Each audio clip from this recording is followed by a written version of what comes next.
nós gostaríamos de fazer uma reflexão sobre essa frase, que não por acaso foi inscrita nesse dolmen, construída em homenagem ao codificador Allan Kardec: nascer, morrer, renascer ainda, progredir sempre, tal é a lei. E eu convido a todos então que voltemos no tempo, que entremos numa máquina do tempo e voltemos nos primórdios da humanidade, quando por este mundo circulavam os nossos ancestrais, os seres humanos primitivos, a espécie denominada Homo sapiens. Esses seres humanos que ensaiavam a sua evolução planetária, circulavam por diversos lugares, viviam da caça e da coleta. Há um aspecto curioso nesse modo de vida. Quando você vive da caça e se desloca a todo momento, você não possui raízes e não se fixa em lugar nenhum. Por isso, o homem primitivo, o ser humano primitivo, era considerado um nômade. Ele caçava quando tinha fome. Era a necessidade biológica que o impulsionava a agir. E imagine, se ele não experimentasse fome, ele não sairia do lugar. Era essa necessidade interna que o levava à ação de caçar um animal para poder se alimentar, ou coletar algum fruto, alguma substância que a terra oferecia, e que ele, num gesto de tentativa e erro, de experimentação, descobria aquilo que era bom, que era gostoso, que era ruim, aquilo que matava e aquilo que nutria. Um ser humano movido então apenas pelos seus impulsos biológicos. Experimentava também sede, então buscava os locais em que tivesse água. Se você observar na Europa inteira, quantas cidades se estabeleceram ao longo ou às margens dos rios. A própria civilização egípcia ergueu-se à margem do rio Nilo. Sempre as necessidades biológicas impulsionando a criatura humana a encontrar soluções para satisfazer as suas necessidades. Sede, fome e a terceira delas, vital também, segurança. Vinham as tempestades, as geleiras, o inverno rigoroso, as alterações climáticas, e esse Homo sapiens, essa criatura primitiva, era quase que forçada a buscar abrigo. Por mais que avancemos na história humana, essas três necessidades continuam ainda guiando e movendo o ser humano: fome, sede e necessidade de abrigo e segurança. Ocorre que, passados milênios e milênios que a espécie humana era caçadora e coletora, despertou nesse ser primitivo uma nova atitude mental. Ele passou a refletir sobre o ambiente que o cercava. Então ele fita o céu e, observando o céu, ele nota que algumas estrelas ou conglomerados de estrelas não se moviam no decorrer do ano. Não se moviam no decorrer de vários anos. E a tradição foi passando de pai para filho. Ao lado desse conjunto de estrelas que não se moviam, ele percebeu que alguns corpos celestes se movimentavam. O sol, por exemplo, tinha o seu caminho no céu. E era um caminho fixo. Em toda a época do ano, você poderia encontrar o sol naquela mesma posição, naquela mesma inclinação. E o homem primitivo percebia que há uma ordem celeste. O mesmo se deu com a observação da lua. E a lua era o corpo celeste mais interessante de todos. Porque ele não apenas mudava o seu percurso e a inclinação, mas a lua mudava em si mesma. Uma hora ela desaparecia, outra hora ela surgia plena, cheia, algumas vezes só a metade dela. Mas tudo isso era cíclico.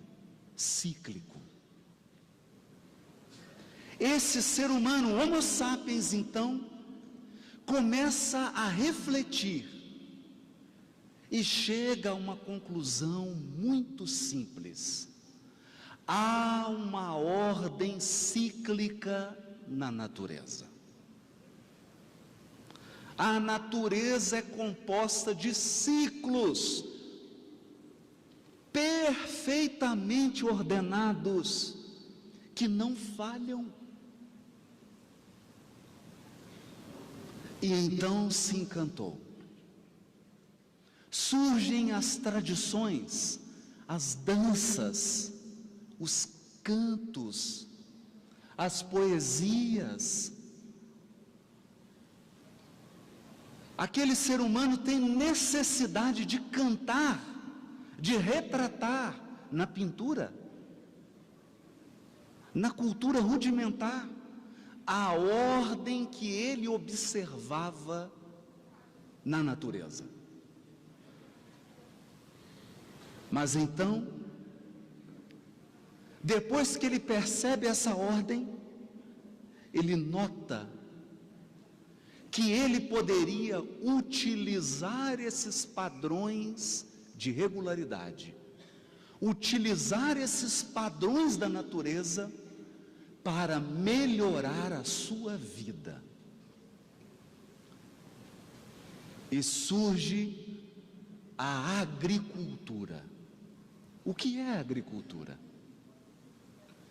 Esse ser primitivo percebe que as plantas também possuem seus ciclos de nascimento, crescimento e morte.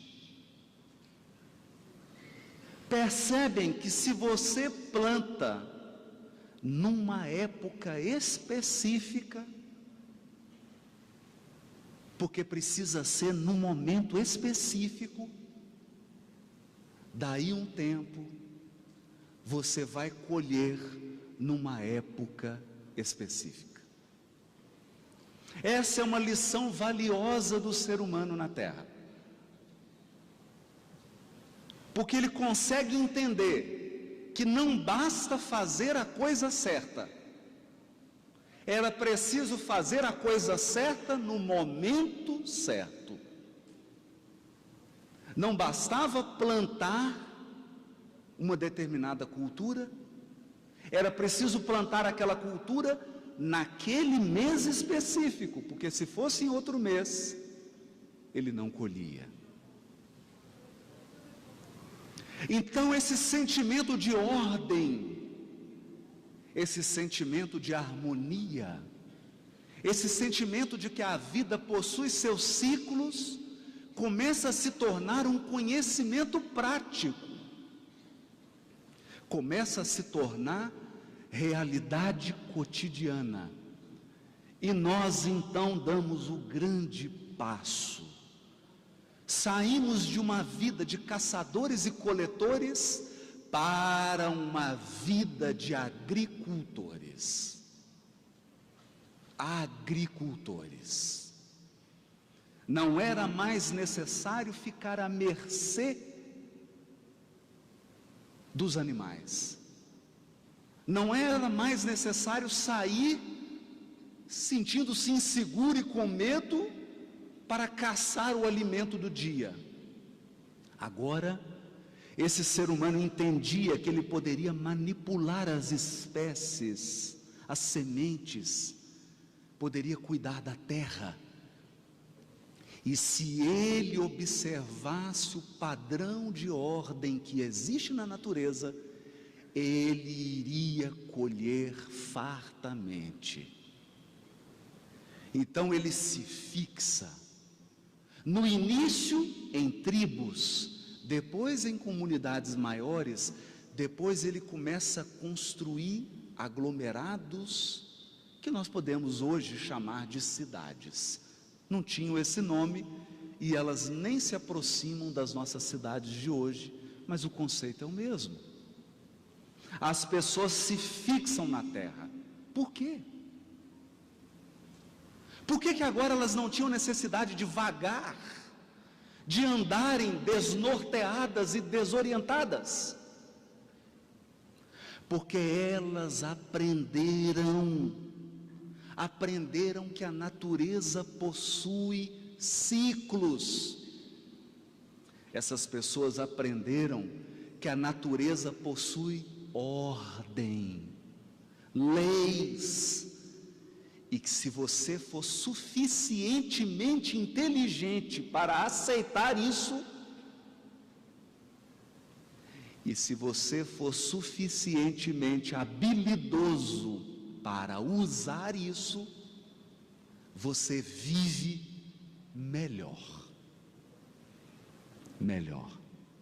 Surgem então as plantações. Com as plantações, as casas. O ser humano se fixa. Ele percebe também que as espécies animais que antes representavam medo, os outros seres despertavam apenas medo. Por isso que ele caçava, ele prendia, ele matava. Mas agora ele percebe que essas espécies animais também possuem o seu ciclo de reprodução. Então o ser humano começa a cuidar de animais. E ele vai chamar esse conjunto de animais de rebanhos. Ele sabe que uma vez por ano, a fêmea da espécie dará sua cria. E ele sabe que se ele alimentar, e que se ele observar a ordem da natureza, ele aumentará o seu rebanho. Então ele não precisa mais desesperar-se com a caça, ele pode criar animais. O tempo passa, E essa compreensão de que existe uma ordem na vida se aprimora, ela se sofistica. O ser humano começa a observar, porque ele olhava para aquele mundo, e o mundo parecia um mundo caótico. Imagine você, o que era viver naquela época. Mas agora, ele é um agricultor. Agora, ele cuida de animais. Agora, ele se fixou no lugar e ele começa a observar que há elementos na natureza. A pedra, o ferro. Nem todos os elementos são iguais. A natureza é dividida também em espécies. Não só as plantas, não só os animais, os minerais também. Então o homem, o ser humano, quando digo homem, digo a espécie humana, o Homo sapiens, começa a manipular a matéria. Ele então cria artefatos, vasos, facas, objetos cortantes. Por quê? Porque existe um padrão de ordem na natureza. Pedra é pedra, ferro é ferro. Pedra se comporta de um jeito, ferro se comporta de outro. O ser humano descobre o fogo, um modo de manipular a matéria, e ele então ingressa numa fase da forja, submetendo os elementos da natureza a altas temperaturas. Ele consegue forjar equipamentos. Por quê? Por quê? Porque existe ordem. Se você submeter o ferro a determinada temperatura, aquele elemento químico vai se comportar da mesma maneira. Pode ser aqui no Paraná, pode ser na Áustria, pode ser na Alemanha, no mundo inteiro, a substância química ferro se comporta da mesma maneira. E então floresce a civilização. O encarnado domina os elementos da matéria, constrói casas, ergue instituições, começa a imitar a ordem da natureza na sociedade, constrói leis, tentando imitar a mãe natureza e trazer um pouco de ordem para a vida humana. E as experiências que o encarnado passa a ter, então, são experiências mais desafiadoras. As experiências da vida em comunidade.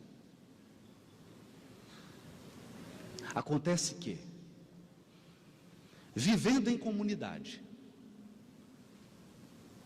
mesmo criando leis, instituições e mecanismos para proteger a vida comunitária, o ser humano olhava ao redor e ele percebia uma coisa constrangedora, muito constrangedora. Até hoje, milhões e milhões de encarnados, mesmo passados mais de 50 mil anos, a maioria dos encarnados ainda se encontra nesse estágio de perplexidade. A nossa angústia é a mesma angústia dos assírios e dos babilônios. A nossa angústia de hoje, Brasil de 2019, ou planeta Terra de 2019, é a mesma dos persas de 5.000 anos atrás. Você olha ao redor e percebe que ao seu lado morre uma criança doente, com 2 anos de idade. E no mesmo dia, morre alguém com 95, sem nenhuma doença. Ao lado de alguém que teve uma vida razoavelmente tranquila, vive alguém que durante toda a sua vida sofreu.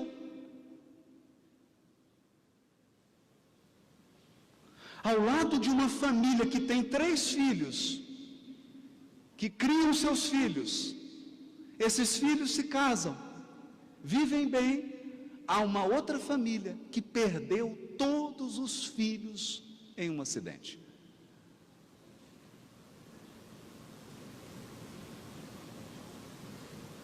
Há uma desigualdade total. Total. E não é uma desigualdade de recursos materiais. Você pode dar recursos materiais iguais para todas as pessoas. É uma desigualdade de destino. Destino. Um nasce cego, o outro enxergando, e o outro meio cego. Nem vendo, nem cego. No meio, com tendência a piorar. Outro dia encontrei com meu amigo, da minha idade. Ele olhou para mim e disse assim: nossa, você ainda tem tanto cabelo? Eu quase que segurei assim, dei um passo e fiz uma prece, porque ele já estava careca. Parece simples, parece uma coisa boba, mas uns têm cabelo, outros não.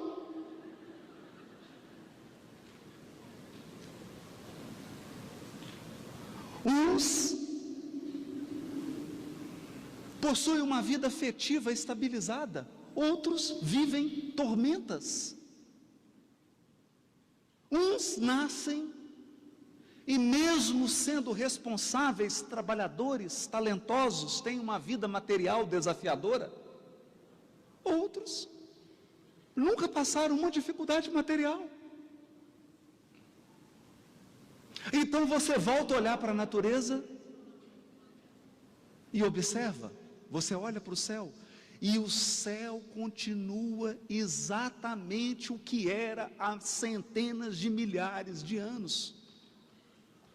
O sol continua fazendo o seu caminho todos os dias. A natureza é tão sábia,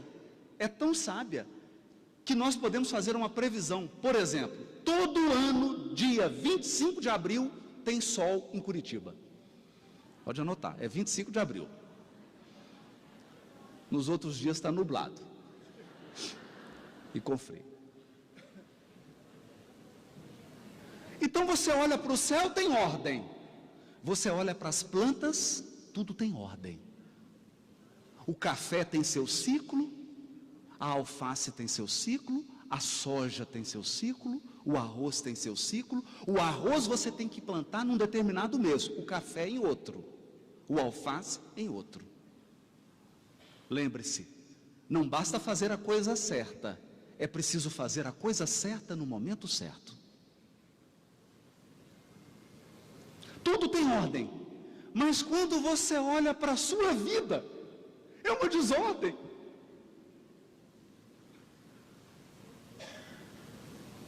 Você então se compara com os outros, que aliás é uma péssima coisa.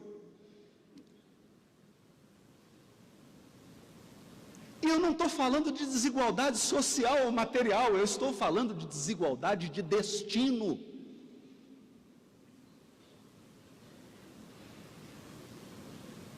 Esse é o grande ponto.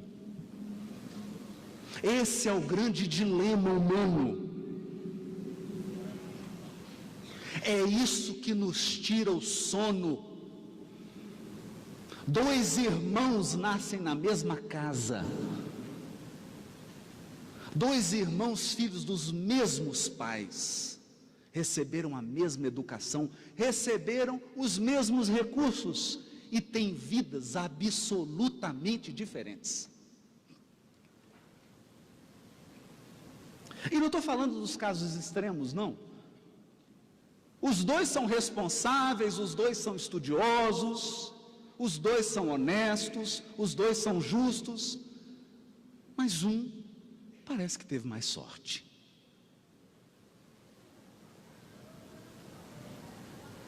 E nada apaga essa sensação de desconforto. O que aconteceu? O que deu errado? Será que o ser humano é a única coisa no universo desordenada? Tudo deu certo, menos o ser humano. Os minerais estão em ordem, a flora está em ordem, a fauna está em ordem, o universo está em ordem, mas o ser humano, nem tanto. Seria isso? Então, sofrendo por conta disso, há pouco tempo,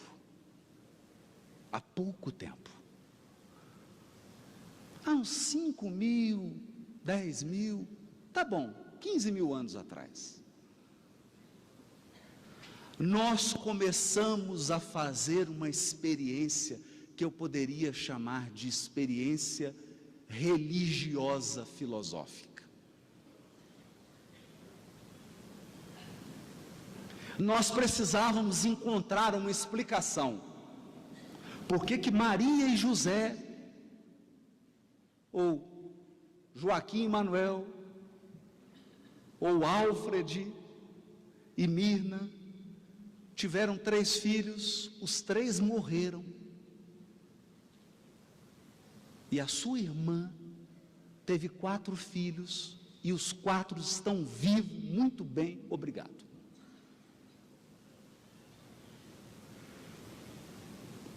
Então vieram as tentativas. E em função de nós trazermos dentro de nós, quer você queira, quer você não queira, existe um DNA, um gene dentro de você, que toda hora brilha e te diz assim: existe um Criador. Então nós começamos a pensar: quem criou isso? Quem criou isso? Quem estabeleceu que um sofre e o outro ri? Surgiram então as filosofias e as religiões.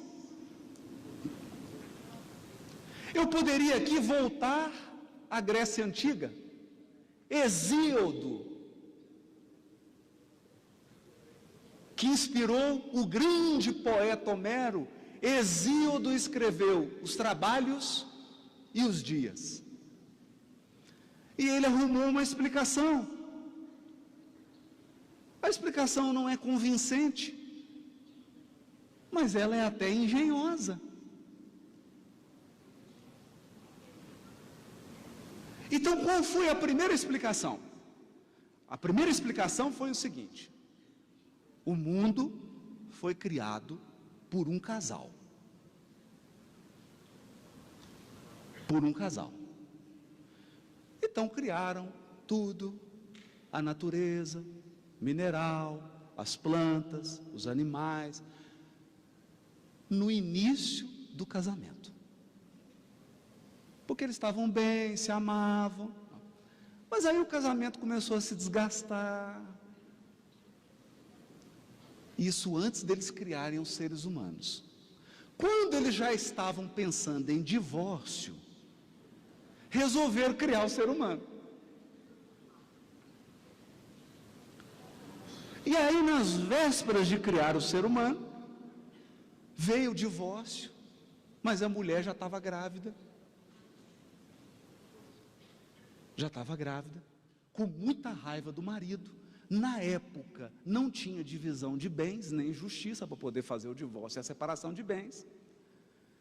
Então a mulher pediu para os filhos matarem o pai. Eu estou contando para vocês, mitologia grega. Uranós e Gaia, Uranós sofrendo a agressão do seu filho Saturno, que tentou matá-lo.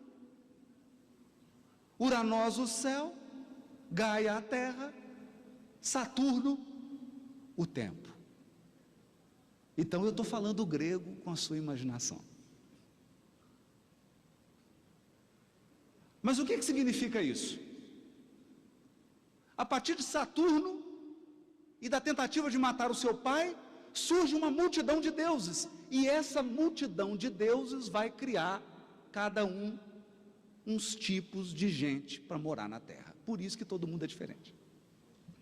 Então, uns são filhos de um Deus, outros são filhos de outro.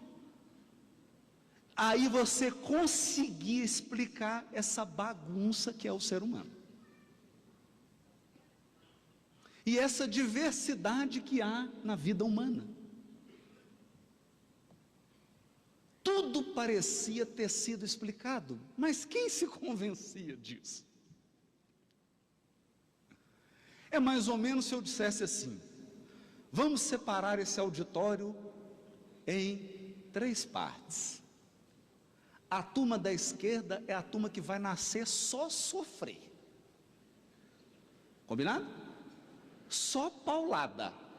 A turma do meio, vai umas pauladinhas, mas vai ter uma vida razoável. E a turma da direita, só alegria. Ótimo. Não, mas eu não separei ainda. Então agora eu preciso montar os grupos. Quem se voluntaria para ir para a esquerda? Ninguém. Para a coluna do meio. Quem quer vir para a banda aqui dos felizes? Todo mundo? Para não falar que eu estou dando conotação política à palestra, então vamos mudar. Do lado esquerdo, só os felizes. Do lado do meio, os que têm alguns aborrecimentos. E do lado direito, a turma que só toma paulada desde a hora que nasce e sofre até no velório. Isso te convence? Isso te consola? Então eu digo para você assim: turma da direita, vocês que sofrem, é porque vocês são filho de Urano. Urano, o filho dele decepou a parte importante dele, aquela parte sensível do homem, né? Ele ficou muito triste, sofreu. Agora, vocês não, vocês são filhos de Gaia. Isso não convence ninguém. Porque não havia lógica nisso. Não tem lógica. Qual que é o critério? O arbítrio? Sabe qual que é o critério? Eu vou dizer: unidu unité, salamé mingué. Esse é o critério. É a sorte. É o critério aleatório. Então a pessoa chega, abraça você e fala assim: fica triste não, a vida é assim mesmo, você nasceu só para tomar uma paulada. é só assina. Aí você fala, obrigado. Nossa, eu estou tão aliviado. Puxa vida, cheguei aqui me sentindo mal. Nossa, agora eu estou animado. Que coisa boa, que explicação maravilhosa. Roleta russa. Aí você tem uma filhinha, um filhinho. Vamos fazer aqui, peraí, gira. Unidunite salamia mingueira. Ih, vai sofrer a vida inteira. É assim? Mas é essa teologia religiosa que vigora no mundo até hoje.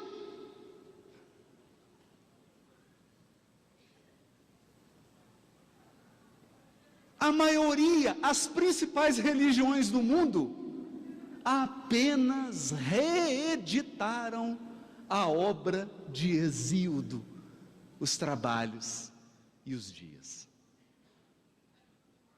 Eu vou dar alguns exemplos. Então vamos examinar o dogma do céu e do inferno.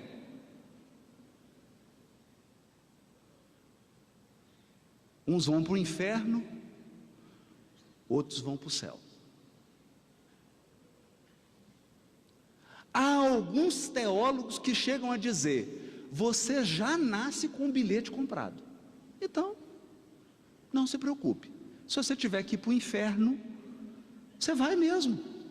Porque você já nasceu para ir para o inferno.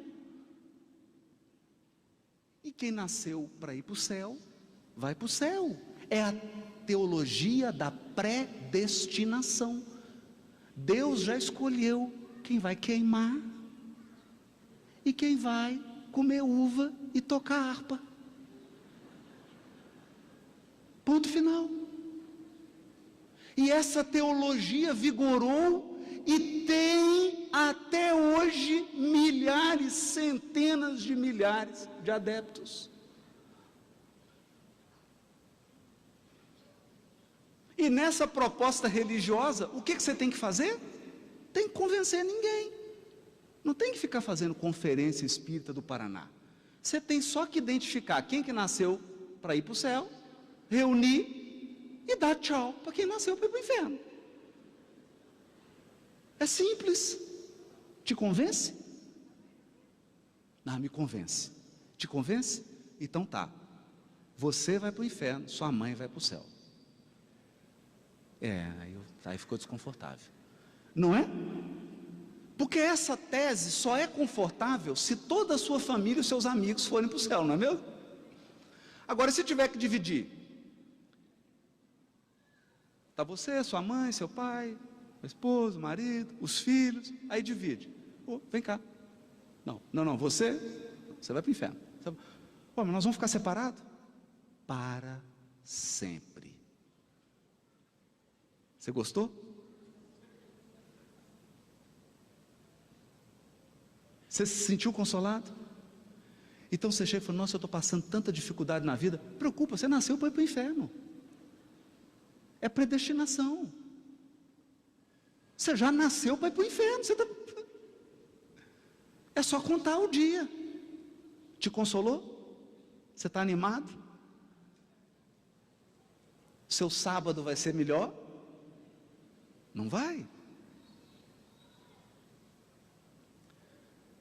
Mas aí nós temos uma versão, então, uma versão gourmet do céu e inferno.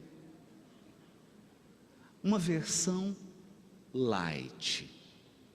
Não tem glúten, nem açúcar, nem lactose. É o céu e inferno sem glúten, sem açúcar e sem lactose. Como é que ele funciona? Funciona assim. Funciona da seguinte maneira. Toda vez que você faz uma boa ação, vai para o pote do céu. Toda vez que você pratica uma má ação, vai para o pote do inferno. Depois o que a gente faz? Quando você morre, a gente conta o pote. Aí você morreu, tá bom assim? Poxa, agora ficou bom. Essa é a versão gourmet do inferno e do céu. Ficou bom porque agora, pelo menos, ir para o céu e para o inferno depende de mim. Será? Então vamos lá. Você vive, aí morre, vai fazer a contagem. 100 pedrinhas no inferno, 99 no céu. Por uma questão.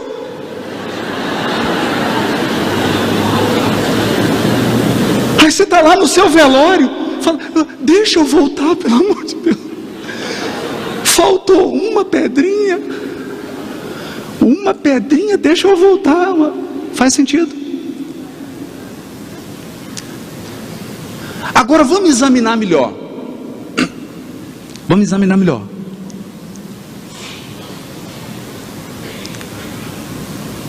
Você tirou seu carro da garagem. Tirou seu carro da garagem para dar uma ré. Só que você não viu que o seu gatinho estava atrás. Passou por cima dele. Matou o gatinho. Essa pedrinha vai para o céu ou para o inferno? Para o inferno. Pedrinha é uma má ação. Matou o gatinho. Vai para o inferno.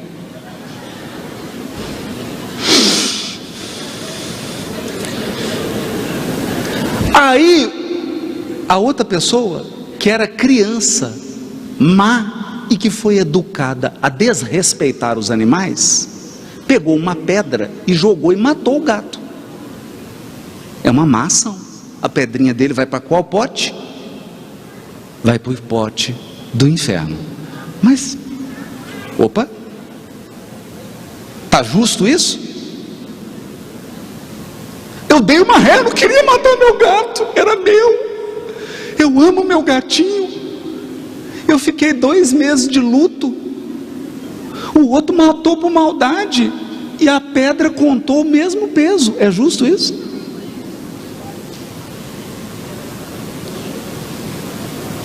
É justo? Aí você é um sortudo, porque aí tem que ter um pouco de sorte. Tem que ter um pouquinho de sorte. Não tem? Você chegou no céu e foi o almoço de recepção, o primeiro no céu. Aí você começou, puxa, estamos no céu, ainda bem, né? Ah, você é filho de quem? Ah, eu sou filho da minha mãe, a Nilza. E ela? Ela está no inferno. Mamãe está no... Mamãe. E seu pai? Está no inferno também. Não, mas seu pai era uma pessoa boa. Pois é, por uma pedrinha. Uma pedrinha. É que ele ficou doente uns 3 meses e não pôde fazer nenhum bem. Uma pedrinha e ele estaria aqui. Oh, e a sua mãe, uma pessoa tão boa.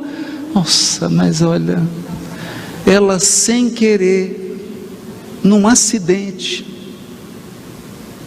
aconteceu uma coisa grave. Colocou 10 pedrinhas no inferno. Puxa vida, que tragédia. E a sua vida? Ah, minha vida foi difícil. Minha vida foi difícil. Comecei a trabalhar com 8 anos de idade.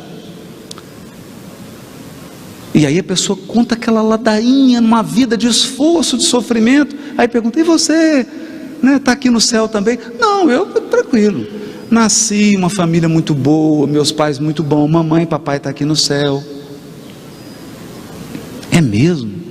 É. Mas por quantos pontos? Uma pedrinha a mais. Os 2 estão aqui.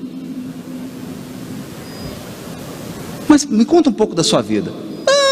Uma infância tranquila, tive tudo, papai pagou a faculdade, eu só comecei a trabalhar com 25 anos. Como papai já tinha uma empresa, eu assumi os negócios do papai, trabalhei a vida inteira tranquilo, encontrei uma pessoa maravilhosa, aí o outro já está com aquela inveja no céu, né?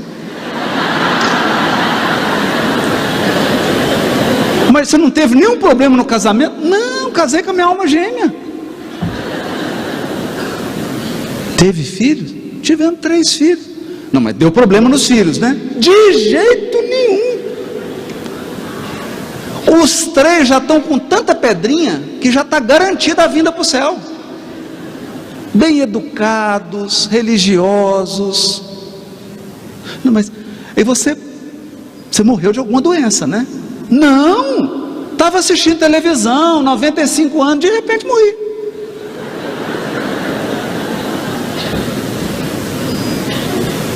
Quer dizer, quanto que custou seu bilhete para entrar no céu? E o dessa pessoa? Faz sentido? Faz sentido isso? Então essa foi a construção de Deus e da religião que os encarnados fizeram. É por isso que tem tanto ateu. É por isso que tem tanta gente se afastando da religião. Porque isso não tem lógica. Isso não faz sentido. Isso é bingo. Isso é sorteio. Eu jogo para cima um pacote de maldades e de bondades. Umas maldades caem em você, a bondade cai no outro. Isso te consola, isso te inspira, isso não inspira ninguém. Então o ser humano avançou no domínio da matéria. Nós avançamos tanto no domínio da matéria que nós hoje estamos criando novas substâncias químicas. Já pensaram nisso? Nós estamos às vésperas de criar um novo elemento químico que se chama grafeno. O dia que nós conseguimos produzir em escala comercial o grafeno, muda a tecnologia da humanidade. Porque o grafeno é mais leve que o papel e mais resistente que o diamante. O grafeno você consegue dobrar ele como se ele fosse um plástico, mas você não consegue romper. Isso significa que você consegue construir um avião que pesa 400 quilos. Já pensou você com uma mala de mão que pesa 50 gramas e você colocou toda a sua maquiagem ali, todos os seus vestidos, 3 vestidos para cada dia, 25 sapatos, 10 bases, 22 batons, e a sua mala de mão pesa 50 gramas. É o sonho das mulheres. Esse é o grafeno.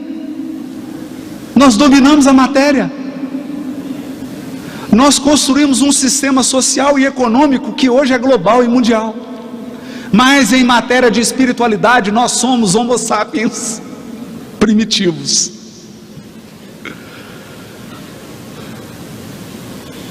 A maioria dos encarnados nutrem crenças religiosas que são infantis.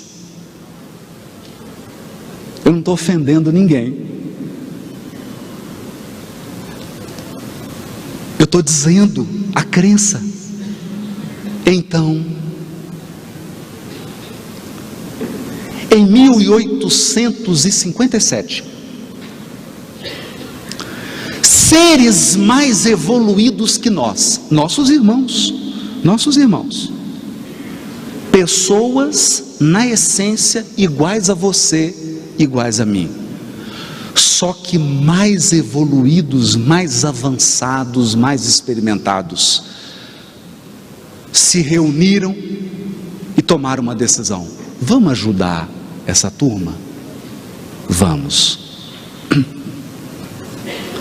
Vamos transmitir a nossa experiência de vida para eles? Vamos. E eles nos ensinaram coisas simples que eu quero falar agora.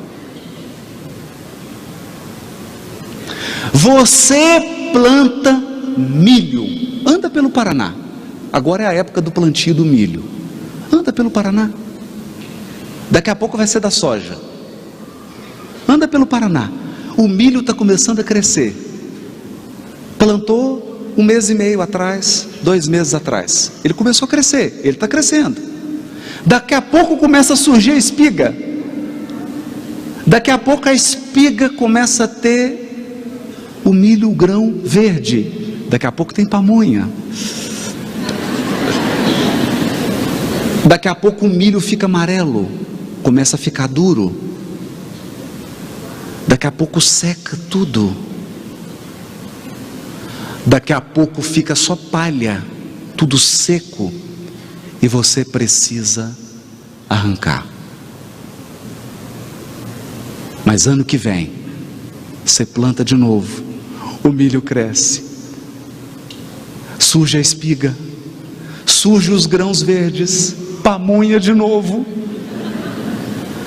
seca, fica amarelo, e você tem que arrancar. Mas no outro ano, perceberam? Então por que a sua vida é diferente disso? Tudo na natureza tem um ciclo. Por que a sua vida não teria? Estaria o ser humano alheio à natureza? Então vieram os imortais e nos disseram: ei, meus irmãos,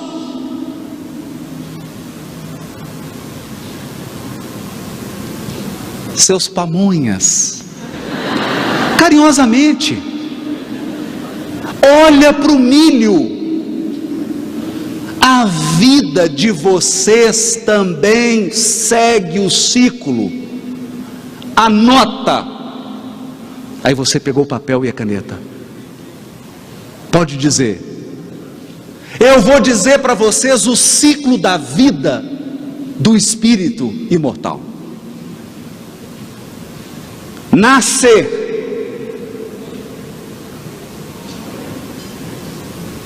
morrer, renascer de novo.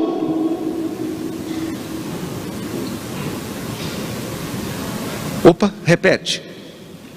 Nascer, morrer, renascer de novo, progredir sempre, sempre, sempre vai melhorar. Anota isso. Não importa o quão difícil está a sua vida, sempre vai melhorar. Tal é a lei. Tal é a lei. Vai progredir. E o que está ruim hoje é porque você está consertando.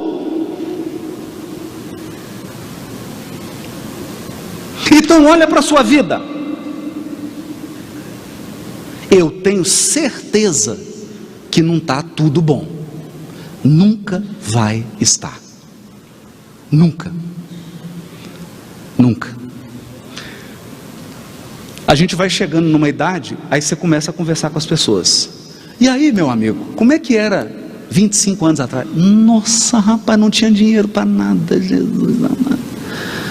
Ô luta. 2 filhas e nossa, não tinha dinheiro e tinha que trabalhar aqui. E hoje? Não, hoje tem dinheiro. Tem umas doenças assim, umas dorzinhas, é coluna, a esposa está doente. Trocou de problema. Por quê? Porque tudo tem que progredir, mas não é ao mesmo tempo. Então a tua vida está progredindo. Isso significa que felicidade plena exige pureza plena. Se você não está feliz numa área ainda, é porque não está puro. Tem que purificar, tem que aperfeiçoar, tem que aprender, tem que renovar, progredir sempre. Mas uma vida não dá tempo. Não dá tempo. Então ontem você recebeu um corpo perfeitinho, saudável. Aí o que você fez? Você se entregou ao vício, à droga, à bebida, à gula, ao excesso. Trabalhou demais, não descansou. Você levou seu corpo, estraçalhou com o corpo. Aí agora você vem nessa vida um corpo frágil. Frágil. Porque você precisa aprender a conhecer seu corpo. Você precisa aprender a lidar com os limites do seu corpo. E você precisa aprender a viver na matéria. E essas experiências aprimoram a sua alma. Então hoje você tem uma criatura. Pense nisso. Pense nisso. Porque a maioria de nós grita e se revolta na hora da colheita, mas não reflete na hora do plantio. Não reflete. Então você pega uma criatura, ela tem família organizada, ela tem estabilidade financeira, ela tem todos os recursos que muitos não tiveram. Aí ela tem uma decepção amorosa, por exemplo, o namorado ou a namorada terminou, ela vai se suicida. Num momento de tristeza, num momento de angústia, num momento de fragilidade, porque se fechou, porque não se permitiu ser abraçada, não se permitiu ser acolhida, não entendeu que a vida é progresso, progresso, progresso, progredir, progredir, progredir, progredir, sempre, tal é a lei. Só que a vida não cessa, e a morte é o jogo escuro das ilusões. A vida não cessa. Você mata o corpo, mas continua vivo.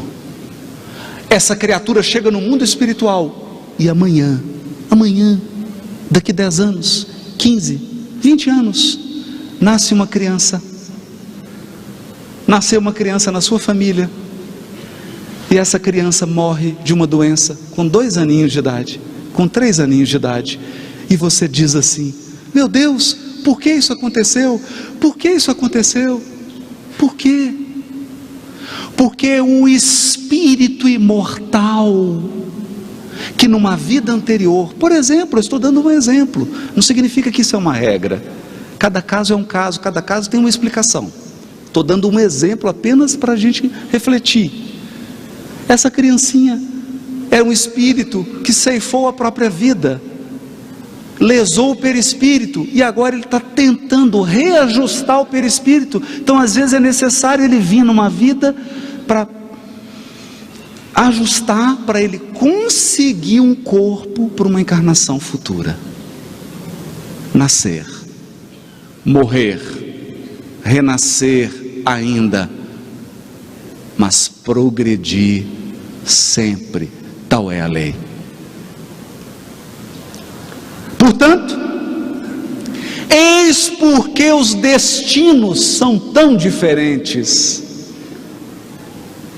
Por que que o meu destino não é o seu? Por quê? Porque eu plantei coisas diferentes de você. Por que que a sua vida não é a minha? Porque você plantou coisas diferentes de mim. Ou porque você está numa fase de purificação diferente da minha. Ou porque você está tão complicado que te deram um cheque especial e uma moratória para ver se você levanta um pouco, respira antes de mergulhar.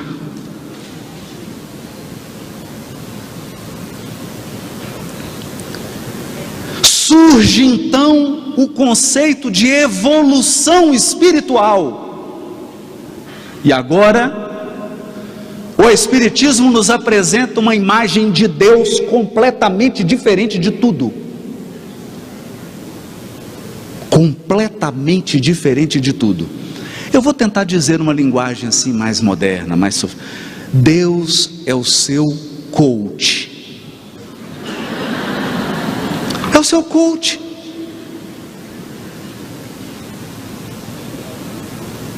Ele está aqui.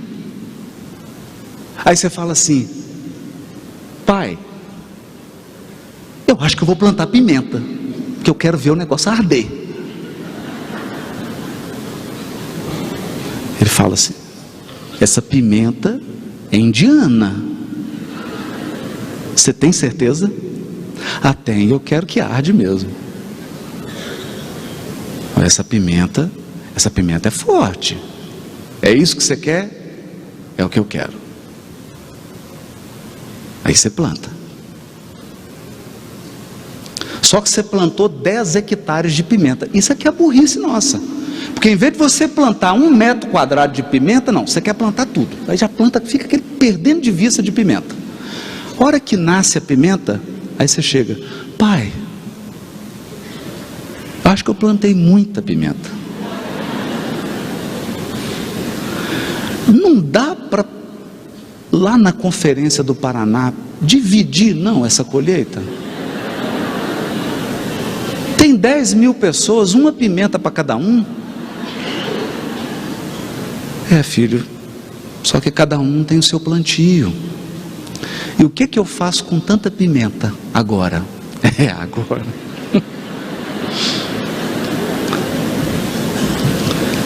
Agora eu vou te ensinar a diversificar a cultura. Você aprendeu. Você progrediu. Aí você usa aquela pimenta, você chega todo pimentado no mundo espiritual, nasce de novo.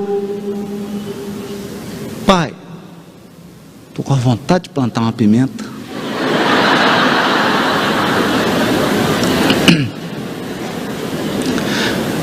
E aí ele fala: está pensando em plantar quanto? Porque agora o diálogo já é mais sofisticado. Você aprendeu? Aí ele pergunta: você está pensando em plantar quanto? Não, dessa vez 3 metros quadrados. 3 metros quadrados é bom. 3 metros quadrados é bom. O que mais você vai plantar? Não, eu vou diversificar um pouquinho a cultura.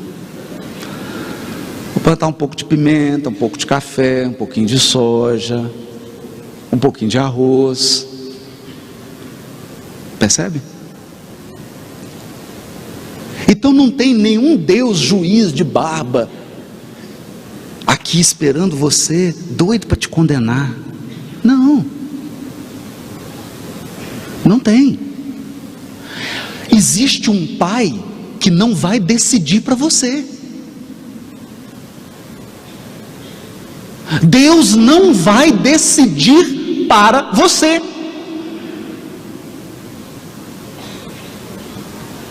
Ele vai te orientar. E acredite, depois que você plantou mal, se não fosse Ele, você não estaria de pé.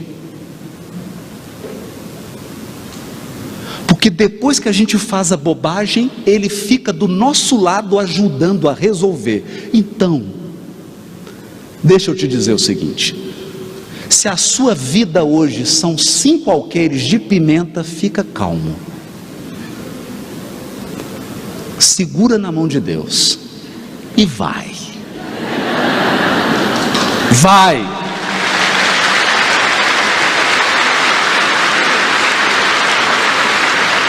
Porque a lei é nascer, morrer, renascer de novo e progredir sempre. E na próxima encarnação eu te vejo na 68ª Conferência do Paraná. Muito obrigado.